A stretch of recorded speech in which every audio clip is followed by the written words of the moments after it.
जी हाँ दोस्तों, हम लोग पढ़ेंगे आज कक्षा 6 का मैथ, जिसमें चैप्टर नंबर 9 है लंब और समांतर रेखाएं, जिसमें आज पढ़ेंगे अभ्यास 9A। देखिए प्रश्न नंबर 1 है, अपने आसपास की वस्तुओं से समांतर रेखाओं के युग्मों के 4 उदाहरण लिखिए। देखिए मान लीजिए पहला हो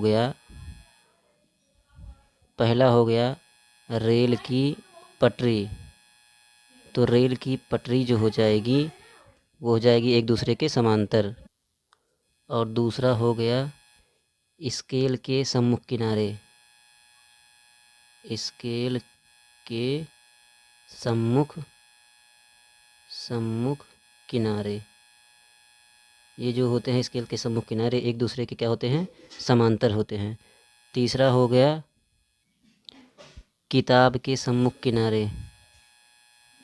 किताब के सम्मुख किनारे, तो जो किताब के सम्मुख किनारे होते हैं ये एक दूसरे के समांतर होते हैं। मान लीजिए चौथा हो गया मेज के सम्मुख किनारे। मेज के सम्मुख किनारे, तो ये जो होंगी ये एक दूसरे के क्या होंगी, समांतर होंगी। अब दूसरा प्रश्न क्या कह रहा है कि चित्र में यल और यम दो समांतर रेखाएं हैं। देखिए यल और यम दो समांतर रेखाएं हैं। ए बी और सी डी इनके बीच की लंबवत दूरी है।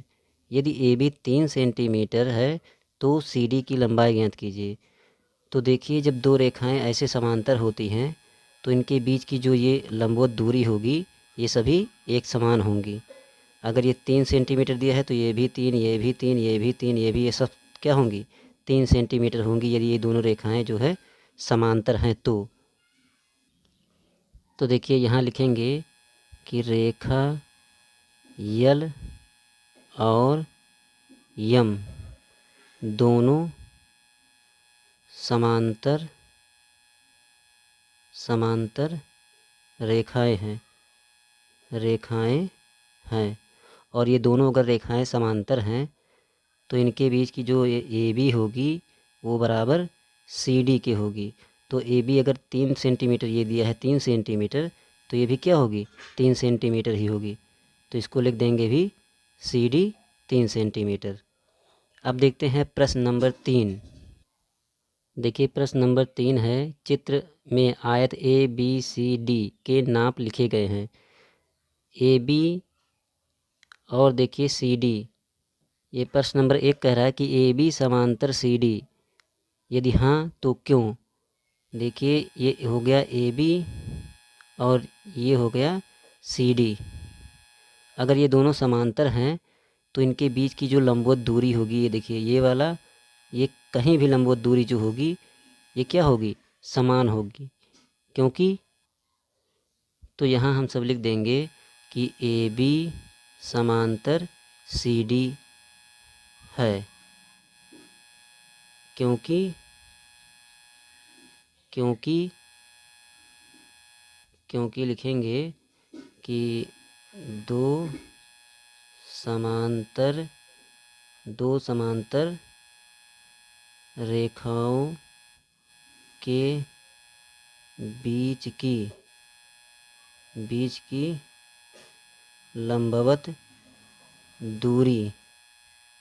लंबवत दूरी हमेशा समान होती है। समान होती है। अब दूसरा देखिए क्या कह रहा है कि ए डी समांतर बी सी। देखिए ए डी, ये देखिए ए डी हो गया और ये हो गया बी सी। अब देखिए ये दोनों समांतर रेखाएं हैं तो इनके बीच में जितनी रेखाएं होंगी, ये सब जितनी रेखाएं होंगी ये क्या होंगी, समान होंगी। तो यहाँ लिख देंगे कि ए डी समांतर बी सी है। क्योंकि दो समांतर रेखाओं के बीच की दूरी, ये जो बीच की दूरी होती है ये हमेशा क्या होती है, समान होती है। है। देखिए ये हमारा अभ्यास 9 कंप्लीट होता है। दोस्तों हमारे वीडियो को लाइक करें, अपने दोस्तों के साथ शेयर करें, क्योंकि हमारे चैनल पर एक सीरियल से मैथ को पढ़ाया जाता है। मिलते हैं अगले वीडियो में, तब तक के लिए धन्यवाद।